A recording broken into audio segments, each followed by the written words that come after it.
E there. Oh, sorry. Which E? Second one or the first one? The first one. ARYH, perfect. There we go. Save. Let's go. Here we go. So it looks like it's out of sync. Which part? The Zoom. Not the Zoom, the YouTube. It's always going to be a little bit behind. All right, okay. But you shouldn't look at it. That's why the musicians, they All don't right. Okay. Good morning. We begin today's daf. Today's daf is Bava Basra, daf Yud Beis, 12a in Bava Basra. We are beginning today's daf by thanking all our sponsors. We begin by thanking our sponsors for the month of Tammuz. A good Chodesh, first of all. We thank Daniel Batsheva Pava of Chashbonaim in Israel for sponsoring all the shiurim of the month of Tammuz in commemoration of their father, Reb Shlomo ben Yehuda Aryeh of Philadelphia on his first yahrzeit. Reb Shlomo was a child survivor of Auschwitz and a Talmud Muvak of Michal Bar Weissmandel. He left 90 plus descendants who are Yirei Shemayim. May his neshama have an aliyah, and may the family have a nechama. We thank Jeff Schwartz for sponsoring all the shiurim this week in commemoration of the first yahrzeit of his father, Shmuel ben Shimon Halevi, which was on the 29th of Sivan. We also thank Yehuda and Jenny Goodhart for sponsoring all the shiurim of the week in commemoration of the yahrzeit of Jennifer's father, Yeshaya Zalman ben Lazer. The neshama should have an aliyah, the family should have an nechama. We also thank Baruch and Bracha Rivkin for sponsoring the Daf Yomi share today for the yahrzeit of Shlomo ben Ruvain on Sunday, July 7th, which is Rosh Chodesh Tammuz. Today, the neshama should have an aliyah and the family should have continued nechama. Yesterday, we were in the middle of a discussion about a person flipping around the door from his property to the other mavoi. So just quickly again to describe this, for anyone who may have forgotten from yesterday, or and perhaps anyone didn't understand it yesterday, try to be clear about it again today. Generally speaking, the way that people lived in the times of the Gemara was that you had a Rosh Hashanah. So the Rosh Hashanah was a thoroughfare where everybody used to pass through. And then off of that Rosh Hashanah, they had something called mavaos, or mavoi, an alleyway. In other words, you made a right turn or a left turn off of the Rosh Hashanah down this alleyway. Now, when you went down this alley, you would find a number of different exits off of this alleyway into a chutzner. So you had a chutzner, which was a dwelling area of all the people. They had these small little homes which surrounded the perimeter of the chutzner. The area in the middle, which was called a chutzner, the courtyard, was a shared property. Yesterday we described that each person in the chutzner was entitled to a certain amount of space for their own personal needs, which was basically for loading and unloading. And then aside from that, they shared the rest of the chutzner. That's where they went about their daily affairs. That's where they took care of most of their needs. Now, if a person happens to live at the area at the end of this alleyway, so much so that the back of his property backs up to the mavoi of the next mavoi. In other words, you have the Rosh Hashanah on one side, and then you have a Rosh Hashanah on the other side. You have these two different mavois that are going to meet in the back. This person lives in the back. He wants to switch his door from facing, let's just say, mavoi A, which is to my right, to face mavoi B, which was behind him, and now it's going to be in front of him. So let's now learn the Gemara at the bottom of Daf Yud Aleph Amud Beis, 5 lines from the bottom. Amar Mar, Haya Sasam Ubikesh Leposcho, Ein Bnei Mavoi Ma'akvin Olav. We said yesterday that if a person from one mavoi wants to open up a door into the other mavoi, the people of that mavoi can say, "Sir, I'm sorry, you can't open your door here. You're not a resident of this particular mavoi. You can't start using our mavoi. You're going to increase foot traffic here, and we're not interested in that, and therefore you can't do it." However, the Gemara told us that if he already had a door, but he closed it up, so he locked up the door. He has not been using that door for a long time. So then it's a door. He's allowed to just open it. And the people from the other mavoi, from the other alleyway, cannot stop him from doing that, because just the fact that he hasn't used this door in a long time doesn't mean he forfeited his rights to ever use that mavoi again, and therefore he's allowed to open it. Now Rava qualifies this. He says, Amar Rava, Lo shanu ela shlo paratz es patzimav. That's only true if he didn't actually destroy the doorposts. Aval paratz es betzimov. In other words, he completely dismantled the door. He took out the doorposts, he took out the mezuzos and the mashkof, and he paneled it up. He put some framing in there, and he put some sheetrock on the inside and wood on the outside and siding, and now it's all done. He says, you know what? I'd like to open up this door again. At that point in time, we view it as building a new door. The fact that he once had a door there doesn't give him doesn't entitle him to always open up a door in a place where he had a door. In other words, if it's just a door that he closed, he can open it. But once he demolished that door, then he loses his rights. The people of the opposite mavoi can say, I'm sorry, you are not invited to go ahead and use our mavoi. Amar le Abaye le Rava. Abaye brought Aryeh to Rava and said, Messiah will bring a brisa that will ultimately prove what you are saying is true. And he says as follows: Bayis sasam, if a person has a home where the door is closed, then yesh lo dalet amos. Again, yesterday we explained that each home is entitled to dalet amos, to this 4 cubic amos in front of the house, to be able to load and unload. Now, if a person closed up the door, so he shut the door, he put a padlock on it, and he kept it closed. The halacha is still, yesh lo dalet amos. The person from that house is still entitled to his 4 amos in front of it. However, once that person not only closed up his door, but he was paratz es patzimov, he went ahead and destroyed the doorpost. In such a case, ein lo dalet amos, he loses his right to 4 cubic amos in front of his house, because we don't view that as a door anymore, and he has officially forfeited his rights for loading and unloading. We're going to skip the parentheses. We're going to explain again. Bayis sasam, another halacha.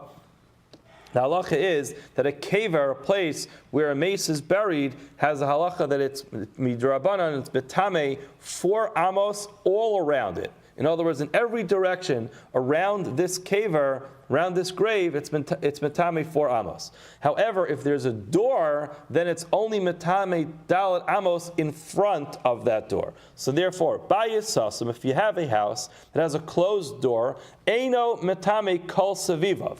It's not metame the entire area of dalet amos around it, because the fact that the door is closed doesn't mean there's no door, it just means the door is closed. However, paratz es patzimov, if you're going to take apart the entire door, you just dismantle the entire posts and the lintel, and take the whole thing down, and all you have is, again, a destroyed door, and then you board the whole thing up. In such a case, we view the entire apparatus as a cave, and therefore, metame kol savivav, like a regular caver, it's going to be metame. So again, we're bringing out this point that a closed door still remains a door. However, a dismantled door has a different set of halachos. A dismantled door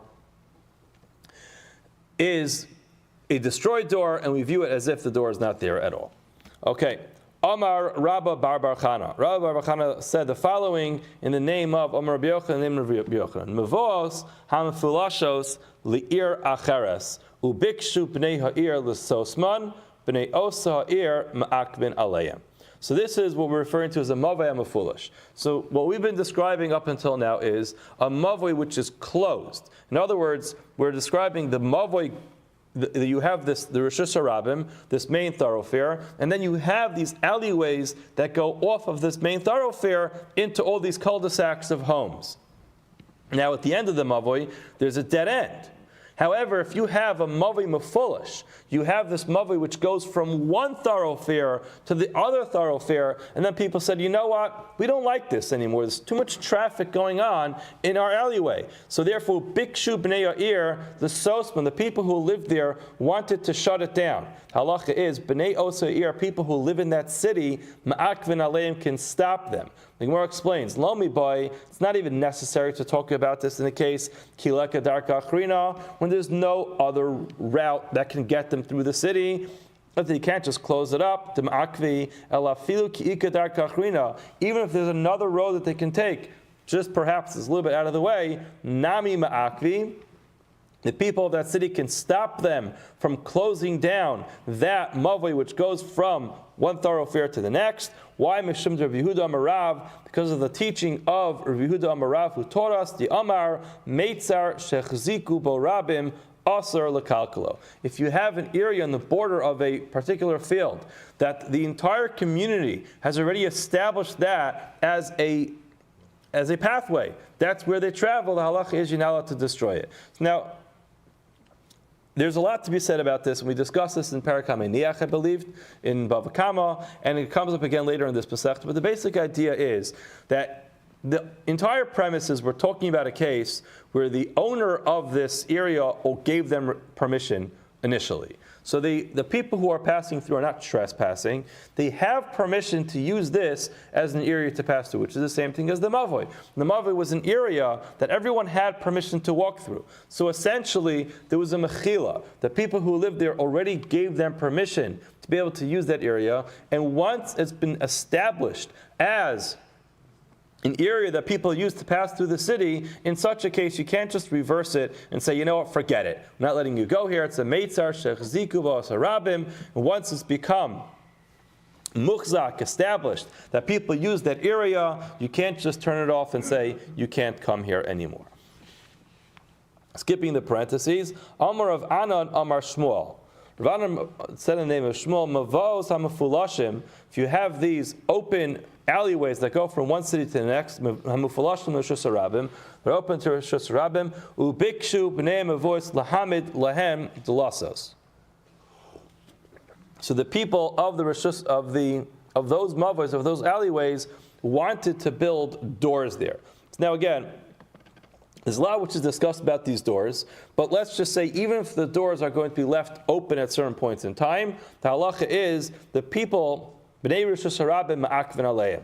The people of reshus harabim can say, no, I'm sorry, you can't build doors at the entrance to your mavoi. The Gemara explained, Savor mine, we thought, Hani mili b'dalet amos. That's only within the first 4 amos of this mavoi. So remember, you have this reshus harabim. Everyone's passing through the reshus harabim. That's the thoroughfare that everyone uses to travel. Then you have these alleys. So now, one alley decides, you want to build a door. We don't, again, so this is not talking about a case where it's a meitzar shechziku b'as harabim. It's not that the mavoi has become a thoroughfare that people use all the time, but again, it is one of the areas that people use to go from one reshus harabim, from one public domain to another public domain. Now, the people of that mavoi wanted to build a door, so the Gemara says they can't do it. The people of the reshus harabim could say, "I'm sorry, you can't put up a door inside your alleyway." Now, the Gemara thought initially that this just meant that within the first 4 amos of their alleyway, they can't build a door. That's what it means. Savra mine, hani milu b'dalet amos. That's only true that the people could stop them from building this door in the first 4 amos. Why would we say that? Kedur Rav Zera Amar Rav Nachman, just like Rav Zera said in the name of Rav Nachman. What is that? The Amar Rav Zera Amar Rav Nachman. Rav Zera said in the name of Rav Nachman, Daled Amos hasmuchos l'reshus harabim kireshus harabin damyon. The 4 amos of a mavoi close to reshus harabim have a halachic definition as part of the reshus harabim, and therefore we understood that if the reshus harabim was that public domain, the reshus harabim extends 4 amos into the mavoi, and therefore people of the mavoi cannot build a door in those 4 amos. The Gemara says, but that's not true. Velohi, that is an incorrect assumption. Why hasam? What was Rabbi Nachman talking about the name of Rav Zera? That Rav Zera talking about the name of Rav Nachman, that was with regard to Tumah. We'll explain this in just a second. Hasam l'inin Tumah, aval hacha zimnin dedachki b'nei reshus harabim v'ayli tuva. Sometimes reshus harabim gets very crowded, and people need to have a place just offset the crowd to. So what's this din of Tumah? The halacha is that a safek Tumah b'reshus harabim is tahar. If you ever have a doubt as to whether or not something is tameh or tahar, this is an interesting halacha. It depends where it is located. If it's located in reshus hayachid, we say a safek tumah is tameh. So if it's in a private domain, a safek tumah remains tameh. If it's in a public domain, then the halacha is a safek tumah is tahar. Where does this come from? So this actually comes from the halacha of sota. By a sota, it says v'hi nitma'a. She became temeya. The term which is used is temeya. Now the halachas of sota are only relevant if she had a kinoi, she was warned, and the nistera, and she hid away in a private place. Now since sota, which is where this halacha comes from, she is the quintessential suffix tuma. We don't know what happened when she was in a private domain. Halacha is, when she's in a private domain, the suffix tuma makes her temeya. However, if she was not in a private domain, if she was in a public domain, so she was not nistera, she did not hide in a private place, then the suffix that her husband has about her activities keeps her tahora. And we apply that to all halachas of Tumah and Taira, and therefore anytime you have a case of suffix Tumah in a public domain, we say it's not Tameh, and that halacha was extended not only to the legitimate Rishus HaRabim, to the public domain, but that halacha extends if you have something which you're not sure if it's Tameh or Tahar, in the first 4 amos of a mavoy, of an alleyway, we also assume it's going to be Tahar because of the halacha of Safek Tumah B'Rishus HaRabim. Now the Gemara says that halacha with regard to Tumah and Taira has absolutely nothing to do with what we're talking about over here. What we're talking about in this case is something completely unrelated. We're talking about the social norms, the community understanding of how properties are used. So you have a public domain. People use the public domain for travel. Now, the mavoys, those alleyways that broke off of that public domain, of that public thoroughfare, were often used to offset some of the traffic that was happening inside the Rishus HaRabim. Now, if you're going to build a door, even 16 amos or 32 amos into your mavoy, you know what's going to happen? You're going to cause a massive bottleneck to happen sometimes in Rishus HaRabim. And therefore, we have to allow the mavos to be open sometimes to allow the traffic to offset from the Rishus HaRabim. And therefore you're not allowed to build a door anywhere within this mavoy. Getting back to our Mishnah. Our Mishnah told us, V'lo asasada, ad shiheba tisha kavin. Lozeh v'tisha kavin lozeh. So yesterday we learned in the Mishnah that if one of the partners in the ownership of a field wants to compel the other one to divide it, you cannot do it. The first opinion in the Mishnah said, unless each one of those parties ends up with a large enough piece of this field where they can produce 9 kavin. And then we had another opinion in the Mishnah which said, no, not 9 full kavin, but 9 half kavin, so 4.5 kavin. The Gemara says the truth is, they're not really arguing. V'lo pligi. Mar ki asrei, umar ki asrei. They were both talking about their particular locale where they lived, and different areas have different levels of fertility within the land. Some lands are more fertile, and therefore they could produce less. They could produce more. Other lands are less fertile, and they produce less, and therefore that's why they were just giving this amount of property based on where they lived. Now, in Bavel, the land was known not to be very fertile. What's the halacha? Rabbi Yosef, Bei Radu Yoma. It's not dependent on how much it can produce. Rather, it's dependent on whether each person will have enough property that it will take them a day to plow it. Now, what's the explanation for this? The explanation for this is we've mentioned this a number of times in the past as well, that most people didn't own their own equipment. They would rent equipment. Not everyone had, aside from having a field, did they also have a stable where they kept all their animals. Not everyone had a bull or an ox that they're able to use to go ahead and plow. You had to go out and rent an ox. However, the daily fare for an ox was for a full day. You don't rent an ox by the hour. So therefore, if you're going to compel your partner to split the field, and he only gets enough of the field where it will take him a half a day to plow it, so then essentially you're causing him to waste his very inefficient use of his money. If every time he plows, he has to rent this ox for a day, and the ox works, until 1 o'clock in the afternoon or 2 o'clock in the afternoon, and then he has to sit there and take care of it for the rest of the day because there's nothing to do. So therefore, the Gemara says, in Bava, where the land is not as fertile, we don't judge it based on how much the land produces, but based on efficiency of his finances. We want the guy to be able to efficiently use his money, so you can't compel him to divide the land unless he has enough land that you can actually use this ox for a full day.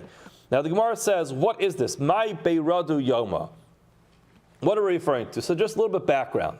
I'm not a farmer. I'm just taking what I know here from the Gemara. So if anybody knows any better than me, you could explain this. So basically, it seems like there's 2 times that they would plow. They would plow at the time that they are seeding. Why would they do that? Because they have to loosen up the ground to make the furrows, and they would plow then. And often, not only would they plow then, but after they did the seeding, they'd plow again like this. All the seeds will be integrated into the earth. Now, there's another time that they plowed at the time of the Ketzira, at the time of the harvest.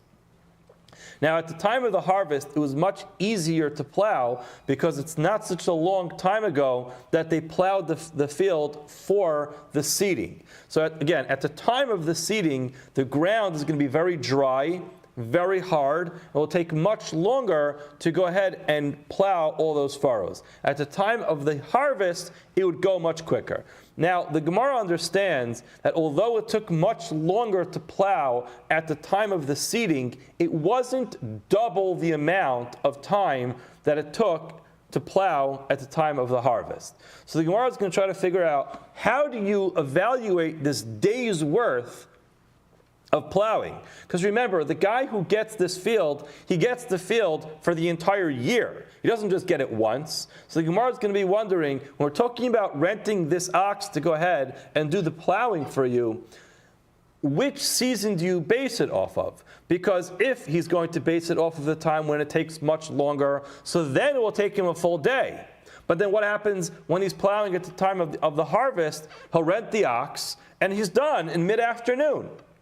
And then if you're going to base it off of the time that he needs to plow it at the time of the harvest, that takes a full day. Okay, so that takes a full day. But guess what? The time it takes him to plow at the time of the seeding will be a day and a half. So he has to, again, rent this cow for 2 days. And the second day, he's paid for a cow or an ox, which is only being used for a half a day. That's what the Gemara is going to explain. Iyoma zara treyoma. If you're talking about the days of the seeding, that takes 2 days. Sorry.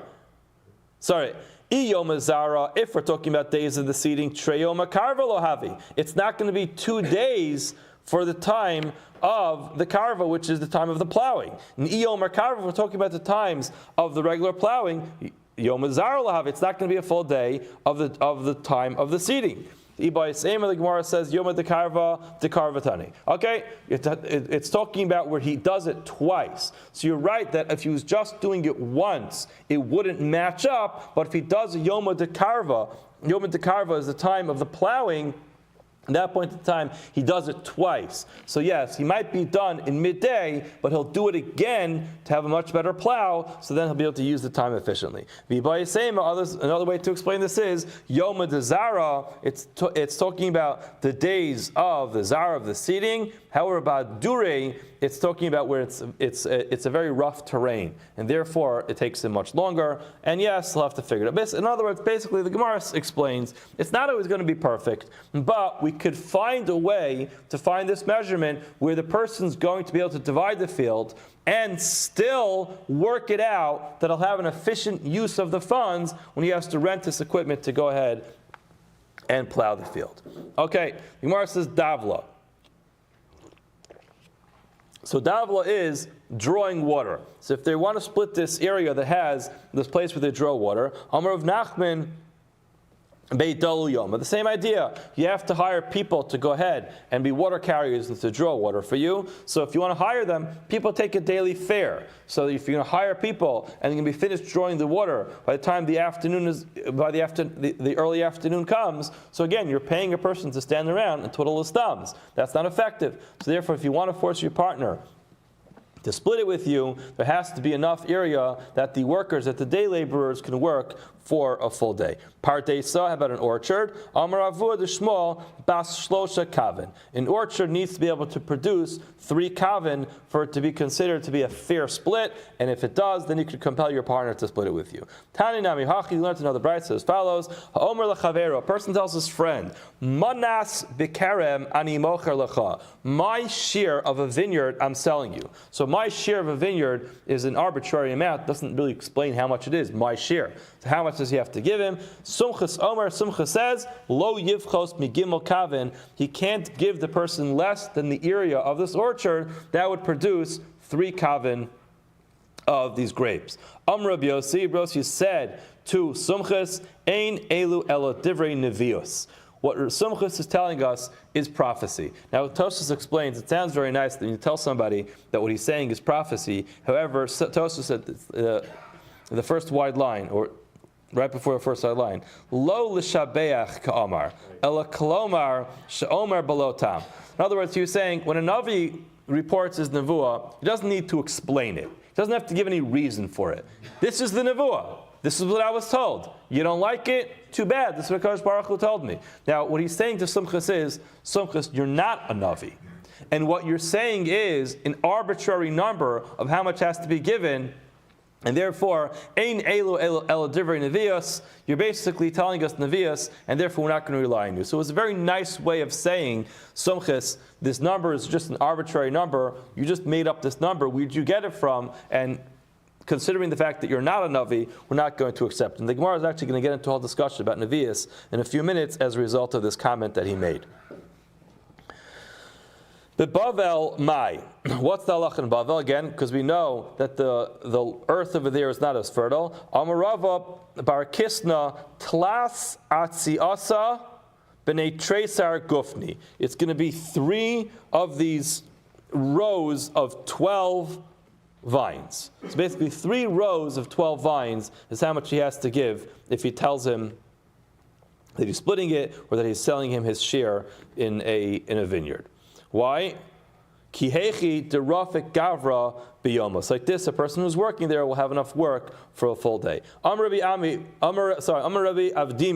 Dimin Chefa Miyom Shachar Beis Hamikdash. From the times that the first Beis Hamikdash was destroyed, Nitla Nevuah Min HaNeviim. Prophecy, Nevuah, was taken away from the prophets, v'nitna l'chachamim, and instead it was given to the wise men of the generation. The Gemara immediately stops and says, hold on a second. Atu chacham lav navihu. You make it sound like there's 2 types of people. There are Nevi'im, and then there are chachamim. Nevi'im perhaps are not such smart people, and then the smart people, they were not Nevi'im. Once the Beis Hamikdash was destroyed, the Nevuah was taken away from the Nevi'im, given to Chachamim. But hold on a second, the Gemara says, of course, Nevi'im are Chachamim also. The Gemara says, no, you misunderstood what he meant to say. Hachi kamar, af al pi shenitla min ha-Nevi'im, even though Nevuah was taken away from Nevi'im, and Rashi explains they may not have been the smartest people, the biggest chacham of the generation. Min ha-chachamim lo nitla, Nevuah was not taken away from chacham. So Aryeh mazeh, Gemara seems to say that Nevuah was not taken away from chachamim. Now the Rishonim explain this doesn't mean that there's real nevuah anymore. If you look through the Rambam describes what happens to a Navi when he receives prophecy. None of that happens anymore. However, what it means is that HaKadosh Baruch Hu gives a certain level of siyata dishmaya, of divine intervention to Chachamim to help them be mechaven libo ela emes, and that's essentially a type of nevuah. We'll see some examples of this. Amar meimar v'chacham adaf minavi. By the way, I know we talked a lot about, I'm not a prophet. People talk about not being a prophet. Gemara says being a chacham is something which is attainable to all people, and it's actually better than being a prophet. How do we know? Shnemar, for it says in the pasuk, the Navi, and a Navi is levav chachma, has the heart of chachma. So now, when you're talking about someone and you're comparing them, mi nitla b'mi, who are you comparing to who? Haviyomer, I would say, katan nitla b'gadol. You want to say someone is as rich as somebody, or someone is as smart as somebody, or someone is as famous as somebody. You always give the as somebody as the example is going to be the much better one. So if a Navi is compared to a Chacham, guess what? It must be that a Chacham is a better deal than being a Navi. And the Omer kata nitla begadol, and therefore we see that being a Chacham is better than being a Navi. Amar Abaya, Teda, I can prove to you that nevuah still exists. The Amar Gava Rabba Milsa, we have a concept where a good person, a chacham, will say something. Umis Amra Mishmei de Gava Rabba, and guess what? Another really smart person said exactly the same thing. Now, how could it be that two people will say exactly the same thing? It must be that they both received prophecy. Kava say, Amarava, what are you talking about? Oh my kasha. Maybe they both had the same good fortune that they thought of the same thing. Just because two people thought of the same thing or came up with the same idea doesn't mean that they experienced prophecy. Gemara says, El Amarava. What he meant to say is as follows: Teda, the Amar Gavra Rabba Milsa, a big person will say something. Umis Amra, top of Yud Beis Amud Beis, it will also be said Mishmei Rabbi Akiva ben Yosef. And we'll find out that Rabbi Akiva said the same thing. Now, who can say they're as smart as Rabbi Akiva? So if you happen to say something and you're saying, your line of thinking is exactly consistent with Rabbi Akiva, it must be that you both received prophecy. Amar Rav Ashi again, in my question, why is it such a difficult concept to understand? Dilma laha milsa, bar mazlehu. Doesn't mean he's as smart as Rabbi Akiva in all areas. He happened to have found one thing, which was mechavan libo. His heart thought of the same idea. He had the same fortune as Rabbi Akiva to come up with the same idea. Why does that mean that there's any prophecy? El Amar of Ashi, Rav Ashi says, Teda, the Amar Gava Rabba Milsa, a smart person will say something, or a chacham will say something, and that's not said in the name of anybody. Rather, umis amra halacha l'moshe misinai. Person will say something, we'll see, you know what?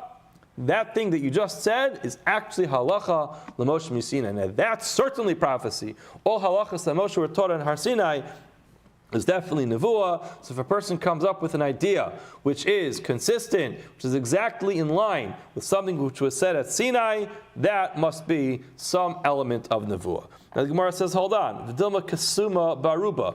Maybe it's like a blind person who just happens to find himself falling through a skylight. Doesn't mean that he knew where the skylight was. He happened to have stumbled through a skylight. Gemara says, V'lav tam yav. We're not talking about a person who's just spitting out information and it happens to be that this magnet stuck against the wall. This is a piece of information the person said. They explained what the reason is. So if a person says something, explains the reason, so yes, in such a case, if he happens to say something which is exactly consistent with halacha l'moshe misinai, we can say that there's an element of nevuah included in that line. Amar Rabbi Yochanan. Rabbi Yochanan says, Miyom shachar beis hamikdash nitla nevuah min hanaviyim. Prophecy was taken away from Nevi'im, and guess who it was given to? It says the Gemara, v'nitna l'shotim. It was given to foolish people or to intellectually disabled people, uletinokos, and to children. Don't be dismissive of anybody. The Gemara says l'shotim mai. Where do we know that nevuah was given to shotim?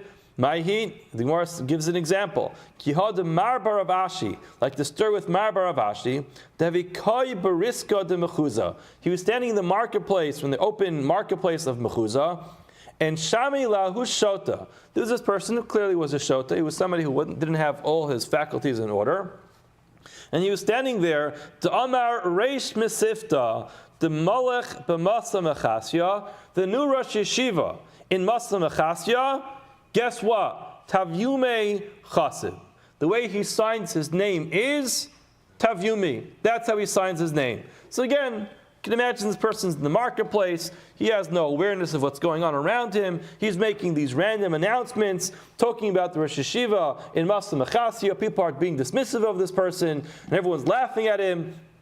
People are staying away from him. And guess what?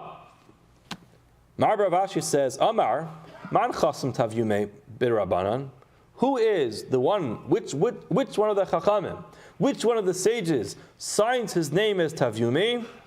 Ana, guess what? It's actually me.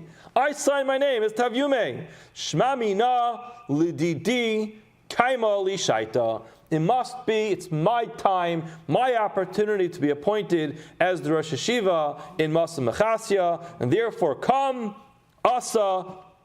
He got up, he started heading towards the yeshiva. Ada Asa, as he was heading towards the yeshiva, Imnu Rabbanan la'osvei l'rav Achami diftei bereisha. the Chachamim, the board members of that particular yeshiva got together and they decided that they are going to appoint Rabbi Acha Difti as Rosh Yeshiva. So now we have a problem, because this shait in the marketplace was saying that the person who signs his name as Tavyumi is going to be the Rosh Yeshiva. Who is that? The Gemara told us that that's Mar Bar Rav Ashi. And now the board, the search committee, already decided that they're going to elect Rav Acha Midifti as Rosh Yeshiva. So now Kivin de Shame de Asa, once that search committee heard that Mar Bar Rav Ashi was heading towards their community, they said, hold on, we're not ready for the inauguration yet. Let's take a step back. It's true that we decided to appoint Rav Acha Midifti, but Mar Bar Rav Ashi is on the way. Let's consult with him before we actually appoint Rav Acha Midifti. Kivin deshamed de'asa shador zugod rabbanon legabe limluchebe. They sent a pair of rabbanon to discuss with Mar Bar Rav Ashi whether or not they made the right selection. Guess what he did? Mar Bar Rav Ashi, he was ikve. He held them back. He said, "You stay here with me." They don't come back with any information. So what do? Hadar shador zugod rabbanon. They sent another pair of rabbanon. Achrina, another pair of rabbanon. Ikve gabe. He held those there as well. Ad demalu be'asara. He did this until he had 10 rabbanon sitting with him. And kivin demalu be'asara. Apparently, you have to have a minyan of rabbanon. What did he do? Pasach hu v'tana v'darish. He started teaching. He gave his very first shir in front of these 10 rabbanon. While if she'ein poskin bekala pachas mi'asara. You can't start a shir with less than 10 people. So therefore, Kari Rav Acha Nafshe, what happened? He gave his first official shir. So Mar Bar Rav Ashi gave his first official shir, and now these Rabbanon had some information to go back to report. They went back to the yeshiva and said, you wanted to know if indeed Rav Acha Midifti was the right person? The answer is no. The right person is Mar Bar Rav Ashi, and guess what? This all came about through the simple talk of a shota in the marketplace who said the person who signs his name as Tavyumi is going to be the next Rosh Yeshiva, and guess what? That's what happened. Mar Bar Rav Ashi became the next Rosh Yeshiva. Now Rav Acha, who came this close, he already won the election. He came this close to becoming Rosh Yeshiva. He said the following: Kari Rav Acha and Afshay, Kala Marian, anybody who has something bad happen to them, Lo b'meher mitivin lo, it doesn't happen very quick, that good things start happening. V'chala mitivin lo, a person who's having good things happen to them, Lo b'meher Marian lo, bad things don't happen to them so quickly. In other words, when it rains, it pours. Once it starts happening, once bad things start happening, he said, it's very hard to turn it around. As a matter of fact, Tosfos at the top of the page says, in another place he actually said, not only will it not be very quick, but it will never turn around. Okay, Tosfos deals with that. Okay, so how do we know that tinokos, that children have nevuah? Tinokos, the Gemara says, Kiha, the Basra of Richter, Yasvi bekanfe davua. The daughter of Richter was sitting on her father's lap. Yasvi kamei de Rava, Rabbi Barchama. So his father, again, we're talking about Rav Chisda. So his father was having a conversation with Rava and Rabbi Barchama. And Amar La, he was holding his daughter on his lap, and he said to her, Man minayu bayis. Which one of these would you like to marry? Amra Lay, this young little girl, said to her father, Tavayel, I'll take both. Now, you can't marry two men at the same time. Rava said, okay, I'll go second. Why did he say he wanted to go second? Because clearly the first one wasn't going to work out. Maharsha says, Chas v'shalom, he wasn't cursing Rabbi Barcham that he should die. Rather, he was just saying that he should get divorced. All right. Either way, he did not want to be the first one, and therefore he wanted to be second. Okay. Amar Rav Dimi ben Chayfa said, "Kaidim sheyachal adam v'yishta." Before a person eats and drinks, having breakfast, yesh lo shtei levavos. He has two hearts. There's different understandings of this, but Rashi's understanding is the person's heart is not settled. It's not clear. They don't have good clarity of the day. After a person eats and drinks, his heart is consistent and things kind of settle down. Shenemar, for it says, Ish navov yilavev. The person who's navov, he's going to have yilavev, two hearts. What does navov mean? Uksiv nevuv luchos. In the construction of the mizbeach, it says you have nevuv luchos. You have these four boards, and then it's hollow in the middle. Metargaminon chalil luchin. The hollow space between these boards. So navov means empty. So navov yilavev, a person who's empty, who has not eaten breakfast yet, they are the yilavev. They have two hearts. Amar of Huna. In other words, they're going to be a little bit confused. Amar of Huna bre div Yeshua. Huna said the name of Yeshua, haragil b'yayin, not only eating breakfast, but a person who is ragil. He frequently drinks wine, afilu libo atum kabasula. Even if his heart is so closed, like a basula is closed, yayin mefakho, wine will open it up. Shnemar v'tirosh yenovev basulos. So again, with the same terminology, navov, it means we'll open up, we'll make hollow. So therefore, drinking some wine, again, with moderation, will open up a person for good things, and their heart will become open. Amar of Huna Abred Yeshua. Pshita. It's obvious that chelik bechar, the chelik pashet, yavina le achad mitzra. So just a little bit of explanation. We're talking about the division of an estate after a parent passes away and the children are inheriting it. What's the halacha? The halacha is that all the children get what's considered to be a nachla pshuta. They get their inheritance of what is the pashut, the simple amount. The bechar gets pishnayim. He gets double. So the question is, when we're dividing it, does the bechar automatically get two pieces that are adjacent to the other ones? The Gemara says yes. Pshita, it's obvious that chelik bechar v'chelik pashat, the part that he's entitled to as just a simple son, and the extra share that he gets as being the bechar, yavina le'achad mitzra, you give it to him on the same border. It's like this, it's practical for him to be able to use both fields at once. However, yavam mai. What's the halach with a yavam? The halacha of a yavam. What's a yavam? Just very quickly, a person's brother dies. If a person dies without any children, there's a mitzvah on his brother to marry his wife, a levirate marriage. The halacha is he actually gets an extra share in the Yerusha. So now when he gets an extra share, is he also entitled to an extra share that is adjacent to the piece that he would have normally gotten? Amar Abaya, he gets exactly the same thing. It's just like a bechar. My taima, bechar karya rachmana. The Torah calls him a bechar. Now where's the Torah call him a bechar? Rashi tells us, it says, v'haya ha-bechar. The pasuk says, "V'haya bechar." So in other words, the bechar is the one who performs the yibum, and therefore he gets a double share. He's exactly like any other bechar, and he gets two adjacent pieces. Rav Amar says, no. Amar kra v'haya bechar. He was the bechar, and that's only with regard to him performing the yibum. Hav yasei kebechar v'ein chalukas bechar. His status is like a bechar, but does not get a chaluk like a bechar. So there was this guy who was smart. He went ahead, he was buying property, and he bought an adjacent piece of property to his father's land, knowing his father was eventually going to pass away. And now comes time for the Yerusha. He wants to inherit the piece of land that's adjacent to his land that he already owns. Kika Palgu, when they're going to divide up the estate, Amar le pligu li amitzroi. Give me a piece that's adjacent to the piece that I already own. Amar Rabba says, could go in that case like this, Kof and Amidas Sodom. There's no reason why the brothers should not be compliant. Why should they give him a hard time? We force them to be compliant and give him his piece of property to be adjacent to his to make his life easier. Rabbi Yosef says, hold on. Amri, they can say to him, Achi, my brother, maybe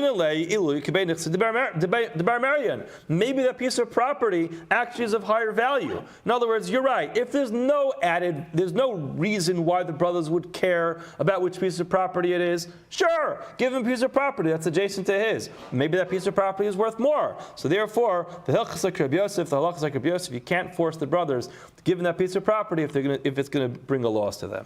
Trey arasa, two pieces of land, a trey nagri. Both of them they have like a river flowing through a stream, flowing through it. So I'm a Rabbi.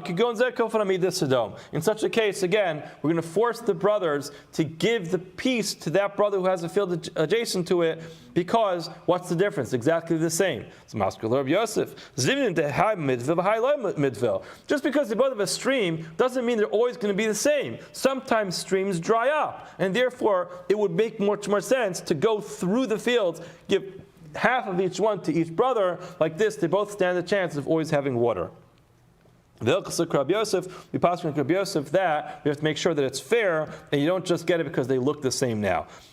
Next one, Trei Arasa Achad Nigra. If you have two lands with one stream going through it, on Rabbi Yosef could go in Zen, such a case, everybody agrees that you could force him to take the one that you could force the brothers to give him the field which is closer to his, because it's just the same stream. So why should he have his? Let's just say his is on the top, then you have another one under it, and then you have a stream, and then you have another field underneath. Why would you force this brother to have his field at the top, another field at the bottom, and not get the one next to it? They're exactly the same. They're both relying on the same stream. If it dries up, it dries up for both of them. In such a case, you should get the field as close to his. Maskifla Abaya, Matzi Amar Be'inada Fishe Arise.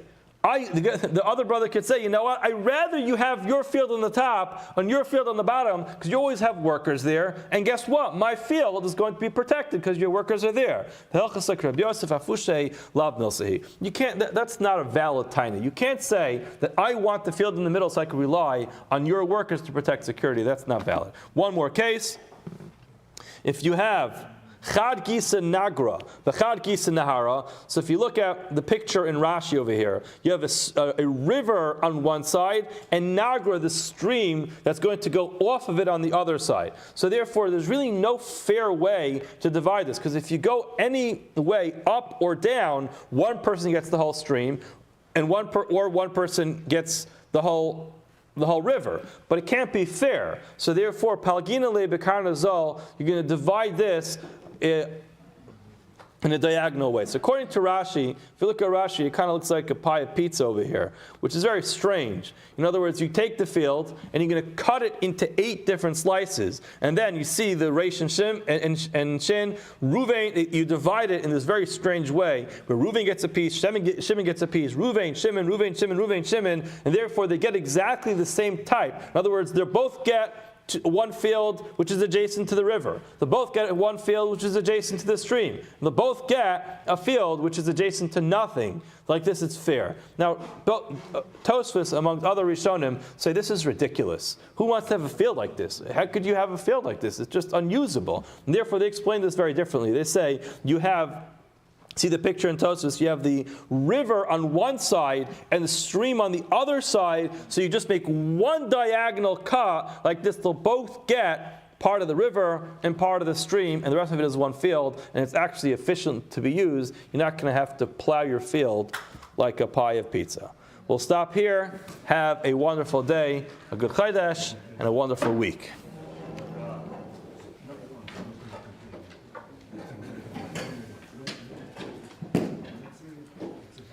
And I'll let you do this.